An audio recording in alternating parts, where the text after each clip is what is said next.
아주 뉴스 보면은 맨 트럼프 얘기밖에 없습니다. 그래서 오늘은 네.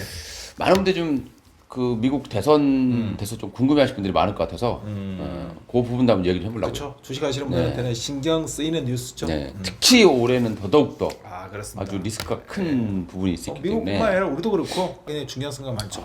이번에 아주 중요할 것 같습니다. 예전에도 한번 엄청나게 장중에 출렁출렁하면서 그 실시간 개표를 본 적이 있어요. 트럼프가 우세면 시장이 폭락했다가. 맞아요. 그때 정말 박진감 정말 뭐 죠 시장이 몇 프로씩 순식간에 왔다 갔다 하는 그렇죠. 그런 모습이 있었는데 아마 올해는 더 심할 가능성이 있어 보이지 않나요? 그렇습니다. 네, 한번 좀 말아볼게요. 근데 우리 조 대표님, 네네. 대통령 미국 선거 절차 좀 알 수 있을까요? 뭐 선거일차 제가 이렇게 좀 뽑아왔는데요. 지금 미국은 양당이 있잖아요. 네. 공화당과 민주당 체제에 있는데 그 체제에 내에서 일단 각 당들이 전당대회에 참석할 대의원들을 일단 그 선출을 하고요. 그다음에 이제 선거인단에 의한 대통령 투표가 진행되는 그런 사실상 순서인데 미국은 이 선거인단에서 이기면 거의 대통령이 그렇죠. 이 개념을 알아야 되는데 선거인단이 총 이제 538명이에요. 네. 그래서 우리가 각 주에서 사실 우리나라 같은 경우에는 그 총량이잖아요. 네. 어찌됐든 간에 한 표라도 국민들이 그렇죠. 네. 그 표가 더 많은 쪽에 이제 선출이 되는데 미국은 그렇지 않아요. 네, 맞습니다. 그 성자 독식이라고 그러죠. 네. 그 각 주에서 뭐 예를 들어서 뭐 미시건 주에서 예를 들어서 투표를 했는데 뭐 조 바이든 대통령이 한 표라도 많은 한 표라도 더 네. 많다. 그러면 그걸 다 가져가는 네, 거죠. 그런 구조를 가지고 있습니다. 그래서 여기 선거인단 선출되고 되면은 실질적인 대통령 선거는 따로 있어요. 12월 중순쯤에 따로 있는데 네네. 이거는 의미가 없고 그렇죠. 여기서 이제 다 거의 뭐 이거가 뭐 사실상 선거인단이 네. 뭐 차지하는 게 차지한다 이렇게 보시면 될 것 같아요. 뭐 현재는 일단 뭐 트럼프가 절대적으로 유리하게 전개되고 있는 것은 사실입니다. 그게 좀 우려스럽잖아요. 우리가 봤을 때는 어차피 제가 볼 때 답정너 아니겠습니까? 예, 공화당 쪽은 제가 볼 때는 거의 답정너인 것 같아요. 정해져 있는데 지금 이제 조금 잡음이 있는 게 트럼프의 그 선거 난입 사건이라던가 뭐 그런 이제 법적으로 약간 있었던 선거 개입 사건이 있었잖아요. 그렇죠. 이 부분에 대해서 이제 끝나고 나서도 이게 형사처벌을 받느냐 안 받느냐 여기에 대해서 최근에 보니까 법원에서 기각시켰어요. 그렇죠. 예. 이 결과에 따라서 그건 사실 이거는 좀 어렵다고 생각하는 게 대법 같은 경우에도 사실 공화당 쪽에 인원들이 좀 더 많이 차지하고 있어요. 네. 그러니까 이게 사실은 이걸 통해 가지고 오히려 우리나라도 비슷한 그런 케이스인가요? 우리나라고? 우리도 좀 비슷한 케이스는 맞죠. 근데 미국 같은 경우는 이제 사법 리스크라든지 이런 부분 자체가 조금 이야기가 나오다 보니까 오히려 공화당 당원들을 오히려 더 이제 더 자극시켜 버리고 식별시키는 그런 결과를 오히려 지금 주고 있다. 네. 이렇게 볼 수가 있다. 자, 대통령 선거에 남아 있는 이제 앞으로 일정 한번 좀 알려주시죠. 이 일정들을 보면은 일단 우선적으로 가장 가까이는 3월 3일이죠. 네, 제일 중요한 것 같습니다. 네. 슈퍼 화요일이라고 해서 네. 민주당이 15개 주, 네. 공화당이 14개 주에서 대의원을 선출을 하게 여기서 됩니다. 가장 중요할 것 같습니다. 그래서. 일단 뭐 기본적으로 이제 첫 단추를 끼워야 될 것 같고요. 그리고 이제 7월 13일이죠. 네. 민주당 전당대회에서 대선 후보를 지명합니다. 네. 뭐 그다음에 이제 8월 24일이 이제 공화당 전당대회에서 대선 후보를 지명하는데 결국 이것도 답정너. 결국 이제 제 2라운드가 시작되지 않겠나. 근데 우리 입장에서는 누가 되기 원하십니까? 저는 개인적으로는 네. 일단은 개인적으로 저는 솔직히 말씀드리면 그 둘 다 마음에 안 듭니다. 근데 우리는 이제 이 방송하는 이유가 목적이 이제 누가 되느냐는 우리가 알 수가 없어요. 그렇죠. 알 수 없죠. 그래서 만약에 누가 됐을 때에 대한 우리 주식 투자에 대한 방향, 요거가 지금 제일 핵심이잖아요. 그래서 사실 요거 제가 이제 제 개인 의견을 딱 말씀드리면 지금은 사실 여론조사라든지 이런 걸 다 하면은 트럼프가 앞서고 있잖아요. 네, 많이 앞서죠. 그래서 이제 뭐 트럼프가 당연히 뭐 대통령이 될 것처럼 그렇게 이야기를 뭐 하는 쪽도 있겠지만 저는 오히려 있지 않습니까? 조금 더 성자의 유리한 쪽이 다 결국은 바이든이 되지 않을까. 저는 그렇게 조심스럽게 근데 예상을 합니다. 가장 치명타예요. 그렇죠. 나이. 그렇죠. 이게 지금 앞으로 4년을 더 간다고 보면은 그러니까 요즘도 상당히 어떤 발언을 하든지 그 어떤 그 이야기 자체에서 헷갈려가지고 그리고 걸어 나오는 모습도 너무 좀 불안불안한 그런 모습이 있어서 그렇죠. 미국의 입장에서 본다면은 이게 가장 큰 근데 또 트럼프가 또 젊지도 않아요. 그렇죠. 트럼프도 제가 4살 정도 차이 나죠. 한 도찐 네, 뭐별 차이는 없는데. 근데 사실 지금 이제 우리가 이제 뭐 나이 이야기하고 뭐 이렇게 좀 했지만 네. 지금 상황을 보면 네. 사실은 지금 트럼프한테 좀 더 무게 중심을 좀 이렇게 주는 이유 자체가 뭐냐면 가장 중요한 게 물가랍니다. 물가. 예, 그리고 금리가 높잖아요. 네. 이런 높은 금리의 물가 상황이 유지가 되다 보니까 그런데 트럼프가 되면 물가 폭탄이에요.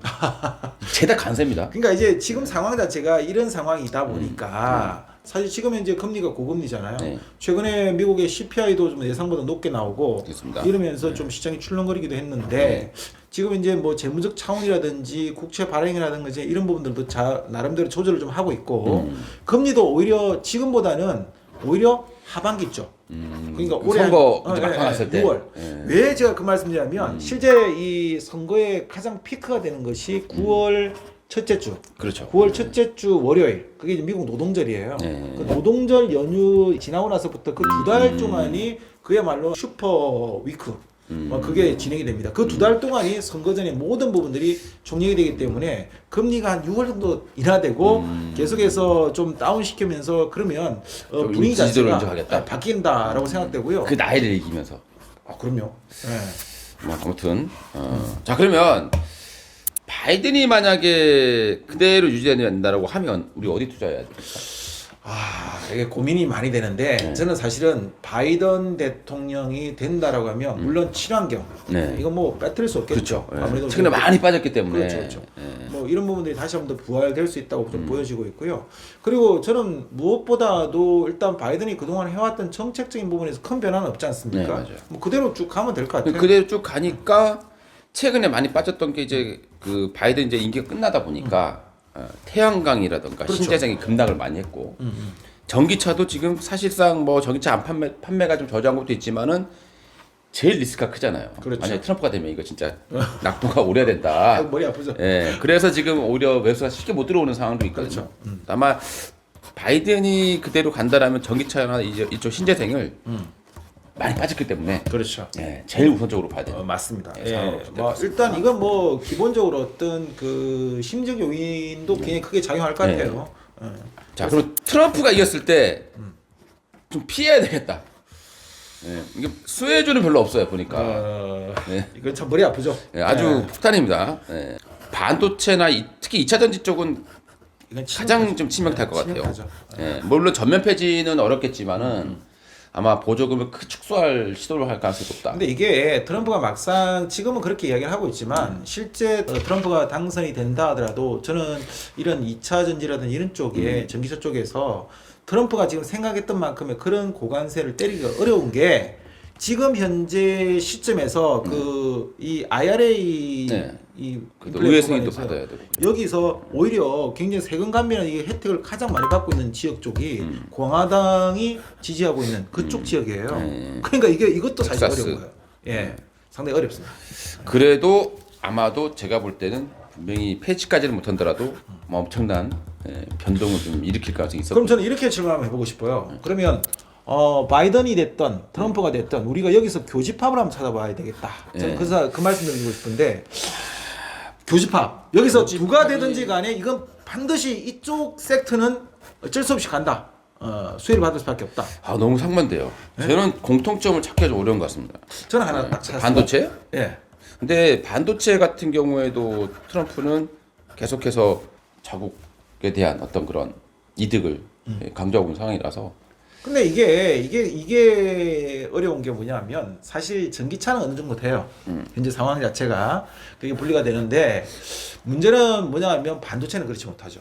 그래서 지금 이제 우리가 그 구도 자체를 보면은 그 오픈 AI의 샘 올트만이 그렇죠. 뭐 어마어마한 그냥 우리나라의 14년 예산치에 맞먹는 그런 어떤 투자 펀딩을 추진하고 있다는데 이게 사실 저는 가만히 보니까 현실성이 없는 소리가 아니에요. 상당히 설득력이 있는 이야기더라고요. 그리고 또 아랍에미리트가 또, 이제 사우디를 견제하면서 자기들이 이제 중동 내에서 뭐 AI 쪽에서 모든 걸 좀 집중하겠다라는 그런 부분들하고 맞물려요. 이 샘 올트만이 상당히 아주 사업적으로 능력이 있는 사람이라는 게 뭐냐면 예전에 그 어떤 사업 플랜만으로도 지금의 테슬라의 CEO 누굽니까? 머스크요. 예, 머스크를 끌어들였던 네. 그 이력이 있지 않습니까? 이거는 제가 볼 때 트럼프도 싫어할 수 있는 공약이 아니에요. 미국 내에 10개의 공장을 짓겠다. 어마어마한. 네. 그래서 전 제가 볼 때 어차피 이렇게 된 이상 그러면은 이 부분은 트럼프가 무조건 반기는 부분이잖아요. 그럼요. 네. 미국에 공장 짓는 거는 트럼프가 제일 먼저. 땡큐죠. 근데 미국에 짓는데 사실은 그게 사실 미국에다 공장을 탁 쳐도 다 되는 게 아니지 않습니까? 엄청난 기술과 그런 게 다 들어가야 되는데 그 내에는 반도체는 결국은 이건 연합이 돼야 되거든요. 그래서 대만, 우리나라 모든 게 다 연합이 될 수밖에 없다. 그럼 반도체는 양호하다. 그래서 저는 반도체는 반드시 이 자동차 쪽 같은 경우는 또 미국 밖에서 생산된 자동차에 대해서 고유 관세, 예, 그리고 이제 모든 수입품의 10% 관세, 그다음에 중국산의 60% 관세. 머리 아픕니다. 예, 말 그대로 이제 관세 폭탄이기 때문에 트럼프가 됐을 때 물가가 떨어지겠다. 이거는 사실상 어부성설이다. 이 말도 안 되는 소리죠. 그래서 아무튼 우리나라 입장에서는 주식하시는 입장에서는 호재가 거의 없다. 예, 하나 있다라고 하면 석유화학 쪽. 이거 워낙 이제 트럼프가 석유화학 쪽에 예전부터 지원도 많이 받고 지지도 많이 받고 이랬었기 때문에 유가에는 뭐 상당히 신경을 많이 쓸 걸로 판단이 되고 그래서 석유화학주들이 그나마 조금 좀 근데 뭐 석유화학이 아시지 않습니까? 시대하고 너무 떨어지잖아요. 그렇죠. 떨어지니까 뭐 이쪽은 뭐 제가 볼 때는 뭐 그야말로 트럼프가 된다 하들 뭐 어느 정도. 근데 이제 이게 됐을 때 유가를 올리기 위한 방법들이 여러 가지가 있잖아요. 그렇죠. 그래서 이제 그런 부분들이 나쁜 쪽으로 갈까봐 이런 게 좀 우려스러운 부분들이고 아무튼 뭐 우리 내용을 종합해 보면은 바이든이 연임하면 친환경을 많이 빠졌기 때문에 하셔야 그렇죠. 되고 그다음에 트럼프가 됐을 때든 반도체라든가 그다음에 이제 석유화학 그리고 뭐 어쨌든 뭐 9월 이 노동절 연휴 지나고 나서부터가 이제 본격 게임이기 때문에 그 전까지에 너무 시장의 어떤 그런 지지율이나 여기에 너무 민감해가지고 움직이지 마시고 지금 시장 분위기 그대로 따라가시다가 그리고 뭐 누가 됐든지 간에 저는 제가 볼 때 일단 반도체는 계속 집중적으로 보셔야 한다는 거. 네, 알겠습니다. 자 오늘 우리 이제 미국 대선 워낙 뉴스가 많이 나와서 시계 복잡해가지고 기가 막 아파가지고 아주 중요한 시기 같아요. 네. 한번 그 내용으로 저희가 알고 있는 뭐 지식들 그리고 한번 같이 토론을 해봤는데 투자로 많이 도움 되셨으면 예, 좋겠습니다. 참고하셨으면 좋겠습니다. 이상 감사합니다. 네.